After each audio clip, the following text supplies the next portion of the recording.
Hello, it's 9 p.m. At this time to English New Edition. For tonight's headlines, we have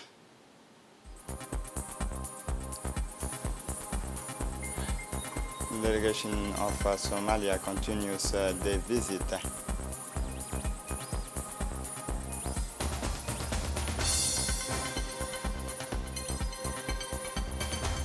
The World Monetary Fund encouraged the investment for the resilience climate in Africa.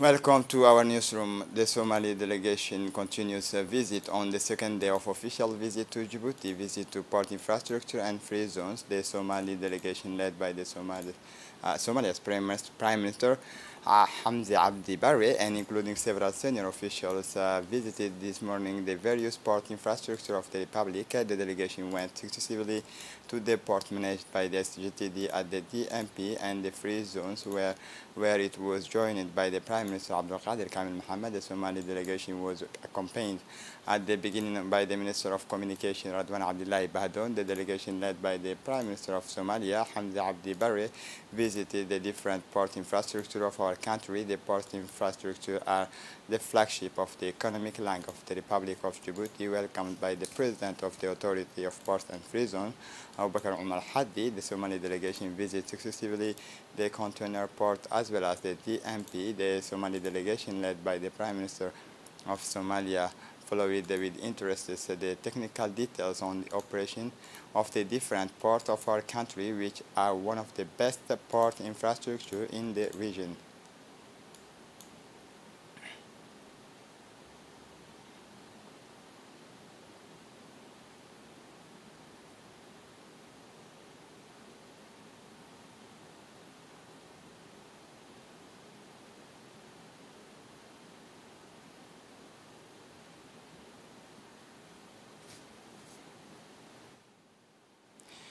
The Somali delegation led by the Prime Minister of Somalia and including senior officials of the Somali government continues its visit to the public infrastructure of the Republic of Djibouti during their second day of its official mission.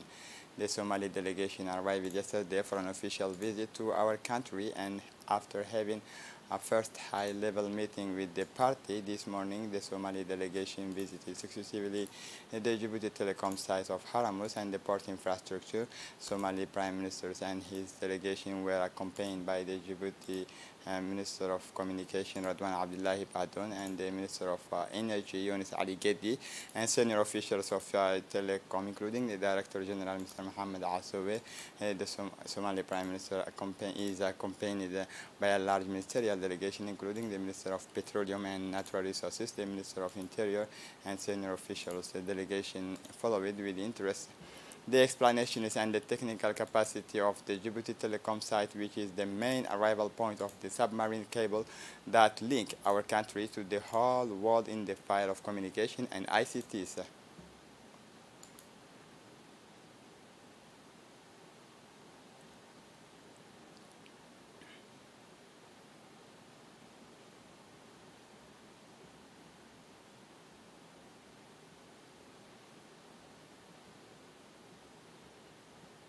The Somali head of government and his delegation, accompanied by the Minister of Communication in charge of postal communication, Radwan Abdullahi Bahdoun, and his colleagues in charge of energy, Yunus Ali Geddi, paid a courtesy visit to Djibouti. The head of the Somali government and his delegation, accompanied by the Minister of Communication, and went to the Arta city, where took place in 1999 the rebirth of the federal state of Somalia and the peace negotiations which had led to the formations of the first government of the Fifth Republic. The authorities of Artas regions as well as the civil society gave a warm welcome to the Somali delegation. The Somali Prime Minister then inspected the large and well-known peace site where he was briefed on the peace negotiations event that took place at this historic site. On this occasion, the Somali Prime Minister planted a tree, named the Peace Tree, to commemorate the peace signings in 1999 in Arta. Especially at this place, the authority of the region is presented to the Prime Minister, where gift and ceremony ended with a nice family photo.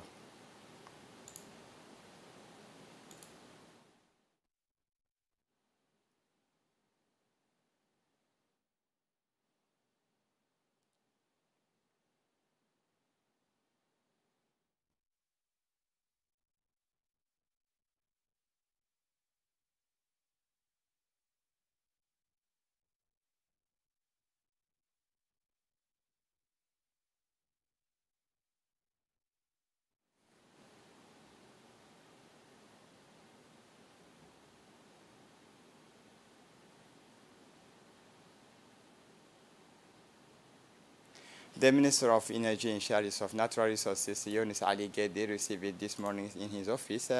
His counterpart, the Somali Minister of Oil and Mineral Resources, Abdulrazak Omar Mohammed, member of the Somali delegation, accompanying the Prime Minister of the Federal Republic of Somalia, who has been visited Djibouti since yesterday as part of an official visit in the presence of the Chargé d'Affaires of the Djibouti Embassy in Mogadishu, Mr. Mohammed Ibrahim Yusuf, at the center of the exchanges between the Minister Yunus Ali Gedi and his distinguished guests. The excellence and quality of bilateral relations and of friendship and cooperation, historic and privileged that link the two brotherly countries and friends, as well as ways and means to develop them further, especially in the file of hydrocarbon, after the projections on a presentation of the missions and activity carried out by the International Hydrocarbon Company of Djibouti. Mr. Yunus Ali Gedi explained to his Somali counterpart the main lines of the national energy policy before evoking the various possible areas of cooperation focused on hydrocarbon between Mogadishu and Djibouti. The Minister for the Empowerment of Women and Families, Ms. Muna Usman Aden, received this morning's the Somali counterpart Khadija Muhammad Diriye, member of the strong high-level Somalian delegation led by the Prime Minister. The Somalian Ministers of Women and Human Rights, Ms. Khadija Muhammad Diriye, was warmly welcomed on her arrival by her Djiboutian counterpart in the presence of the high-ranking officials of the ministry, notably the Secretary General, the Minister of Foreign Affairs. Ms. Khadija Muhammad Diriye was warmly welcomed at the headquarters of the Djiboutian Ministry for the promotions of women and family. Discussions between the two ministries focus on the state of bilateral relations between our two sister nations, and in particular between the two departments. The Minister of Women and Human Rights of the Federal Republic of Somalia, accompanied by her hostess and Djiboutian counterpart, visited the Dariel Nursery and the Child Protection Center.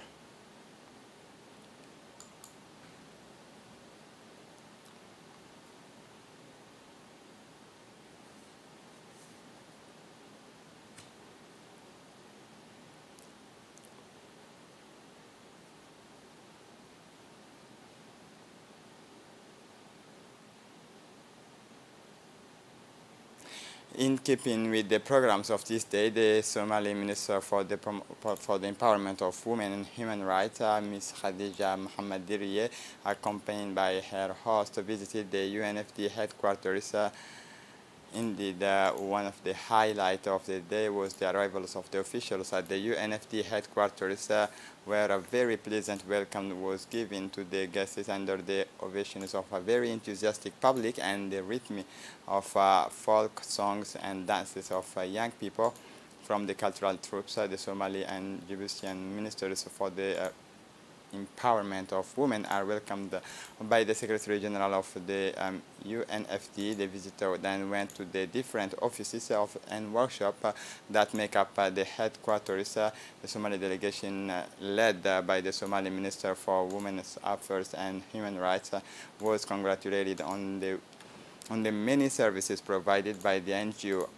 After this short journey, the delegation was once again welcomed in the conference room of the building, so by the ovations of a high-ranking Djiboutian personalities from the women's community. The delegation was once again greeted in the conference room by standing ovations from the many prominent Djiboutian women from the military and security forces, as well as from parliamentarian and elected officials.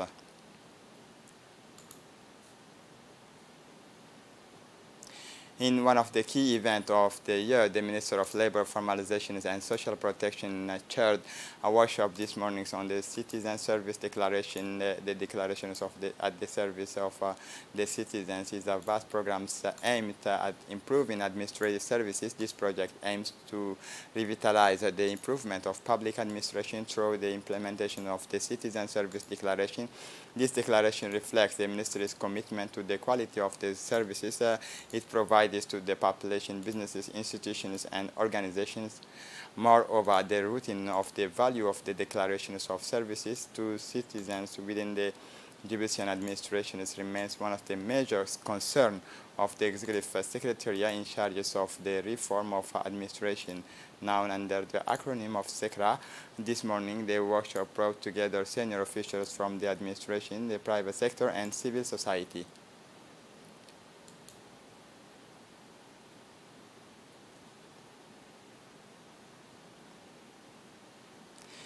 In his speech, the Minister of Labor stated that the objectives of this workshop was to improve the quality of services. This he had that the major challenges facing our public policy. On Wednesday, November 9, 2022, took place at the Ministry of Digital Economy and Innovation an important signing ceremony of the partnership agreement between the government of Djibouti, represented by Mariam Hamadou Ali, and the three Islamic banks, Saba African Bank, Salam African Bank, and East Africa Bank.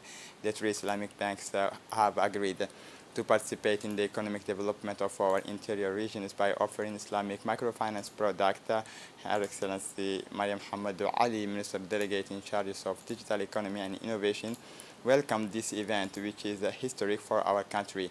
The head of state had also specified that the main issue and challenges were to provide appropriate response to the problems related to the financing of a very small and medium-sized enterprises and the financial inclusions of the poorest people. Therefore, the government has long been interested in attracting private institutions to implement Islamic microfinance in our regions which are in need of financing, this which is now a reality. The Minister Mariam Hamadou Ali closed her speech by congratulating all the financial institutions that signed the agreement. The commitment of the three Islamic banks shows that we are the same will and the same objective is to have a certain economic and social impact for the benefit of our entrepreneurs in our regions. The Minister also congratulated the UNDP for its support and paid a tribute to the General Directors of CLE and his team for the work and efforts they have put into the realizations of this strategic partnership. The Secretary General of the Ministry of Health, Dr. Saleh Benoita Turab, chaired the workshop on the polio response campaign to strengthen the protections of our children against polio. The Ministry of Health, with the support of its partners, organized a polio vaccination campaign from 10 to 14 October 2022, targeting 156,194 children under 5 years of age throughout the country. The workshop on the polio vaccination campaign was attended by teams from UNICEF and WHO. The objective of this workshop was to provide feedback on the polio vaccination campaign in order to improve the quality of the first round, which will take place from 26 to 13 November 2022. In his speech, the Secretary General stressed that due to its geostrategic position, Djibouti is a privileged crossing point for major migratory flows from or to the Arabian Peninsula. This constitutes an additional risk of importing the polio virus that circulates in neighboring countries.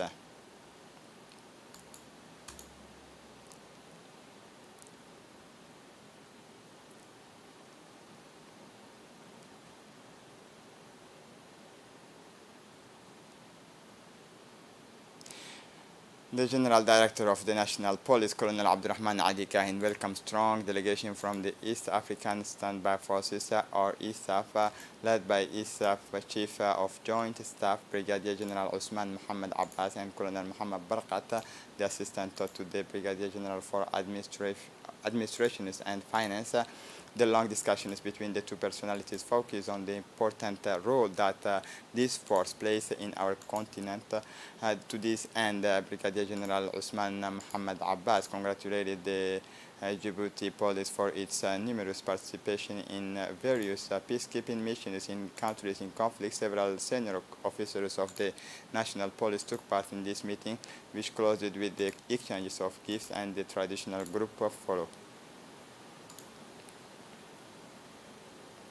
The ISAF delegation led by the ISAF Joint Chief of Staff, Brigadier General Usman Muhammad Abbas, accompanied by the Director General of Public Security, Colonel Omar Hassan, visited the premises of the Technical and Scientific Police, welcomed on their arrival by the commanders of the Technical and Scientific Police, Commander Farhan Abdurraghib. They visit the different entities of these structures, which houses very high technology equipment. Indeed, under the leadership of the General Director of the National Police, Colonel Abdurrahman Ali Kahin, the Technical and Scientific Police of Djibouti has unique equipment in the Horn of Africa. In this regard, Commanders Farhan Abdurraghib did not fail to emphasize the progress made by the National Police in terms of research of all types of prints.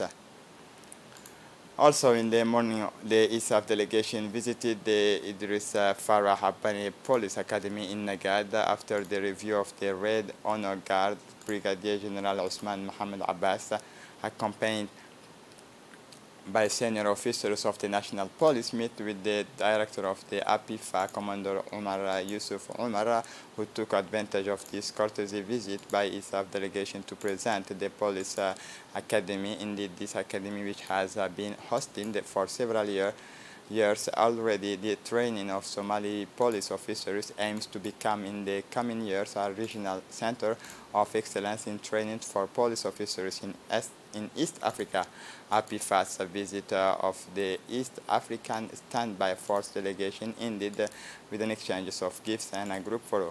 The East African Standby Forces is a regional organization with a mandate to strengthen peace and security in the East African regions.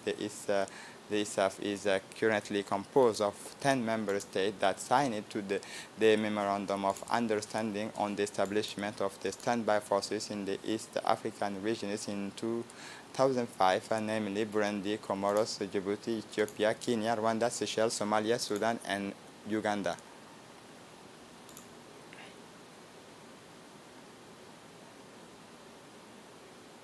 Concerning the entry and stay of foreigners in the Republic of Djibouti, we present this evening in our newspapers a statement from the Ministry of Interior concerning the entry and stay of the foreigners in the Republic of Djibouti. The foreigner who enter legally and stays beyond the durations authorized by his visa is subject to penalties according to the following modalities. For an overstay not exceeding 19 days, the penalty is 40,000 and over and of more than 19 days, the penalty is doubled with 80,000 Djibouti franc. The penalty is paid in exchange for the issuance of a complementary residence permit, which must imperatively include all the information relating to the initial visa for entry into Djibouti. In cases of inability to pay the amount, the persons will be punished with 3 to 6 months imprisonment and a ban on entry into the Republic of Djibouti for a period of 2 years. The penalty will be collected at the official exit post of the immigration police upon delivery of a receipt from the public treasury. For the international scene, Africa is one of the regions hardest hit by the effects of the climate crisis.